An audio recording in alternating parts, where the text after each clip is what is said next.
it's kind of amazing about the way the country has reacted to all this. There was a CBS poll this week that I thought was really interesting. I was invited to this event tonight at Sultan Theater, but I'm not going because it's really not an event. I'll explain it to you. It's a streaming event of video for 90 minutes, and the actual show is pre-taped. So I didn't want to go to sit and watch the show, you know. But it's really kind of amazing. The CBS poll showed that 78% of Americans love the Beatles, well, to a certain extent. Now, the other thing, it showed that people under 40 had a great imagery of the Beatles, and that they like them, not maybe as much as people over 40, but enough to really have an interest in. When you look at the rabid crowds here at this event, I'm pretty fascinated by something. There are a lot of people here who are, you're from Cleveland? Yeah. Yeah. Who were there, or close to, you weren't there for the Beatles. I right? was, no, I started I'm old 72. enough. He's You're old enough. He's you're old enough, okay? So am I. And so how old, you're, I went to 2 Beatles concerts. where? Milwaukee and Chicago. Milwaukee was crazy. Chicago Amphitheater or the Comiskey Park? Stadium. Comiskey Park.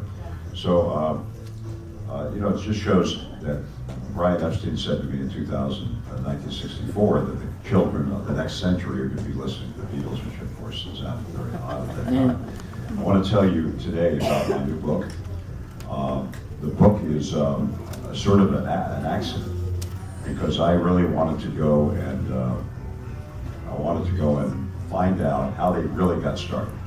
There's one thing about the Beatles that's uniform in all their life, and that is that from the very beginning, when they became successful, they decided they wanted to control the story, which is okay. I mean, Frank Sinatra controlled his story, and Elvis Presley did. But the Beatles, for example, when they released the anthology in 1999, the anthology is basically their story, which is good. I have a biography I've written about myself in Philadelphia, but it's not the whole story. And I thought it would be really fascinating to find out when I kept going over there, back and forth to Liverpool, and I started talking to people in the United States and other friends all around the world. What I thought I was going to get and what I got was totally different. Okay, totally different. First of all, they weren't a rags to riches group. They were a mediocrity to mammoth success group. Only one of them was really what we would call poor, United States, poverty. That was Ringo.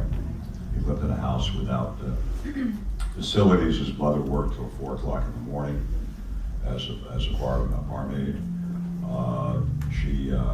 To the day she died, she kept a piggy bank to make sure, just in case. Ringo's very sick when he was a child. He had all kinds of problems. But anyway, what I found, and I'm going to give you the highlights here, is that there's 3 elements of this book. Number one, and I want to tell you, this book reads like a novel, except you couldn't make it up. What happened to them and what I discovered. I discovered, number one, that their trip to success was hardly easy. In fact, it was over 8 years. And for people 21, 23 years old, 8 years is a long time in life. It's almost 1/3 of their lives. Their success was buttressed by a group of people that was so unusual that today, led by Frida Kelly, and I'm sure you saw Frida's film, you know Frida's deal, today they have become their own society. So they go to each other's birthdays, they celebrate anniversaries, they visit each other when they're in the hospital, and they have this subculture of the Beatles society that they created. The third thing I found out was that some of the myths about the group, the early group and the later group, are totally fabricated. And they're fabricated because in time, as time develops, the ancient Egyptians had all their history written on hieroglyphics and on papyrus leaves. So once the papyrus leaves went away, the history was gone. And the problem with our history, whether it be religious history, who knows, whether it be Civil War history, whether we go back thousands of years, whether we did have or did not have global warming, and we really don't know because it could have happened 10 million years ago, and right now we may be in the second wave of that. We don't know those things. All we know is what the historians, what the people left us. The Beatles left us a extraordinary legacy, and everybody in this room knows how I feel about them and what an experience it was in my career. So this book is not a expose. It's a truth-telling book that talks about who they were, where they came from, how they got there, and these amazing people that helped them. I want to talk a little bit about the people.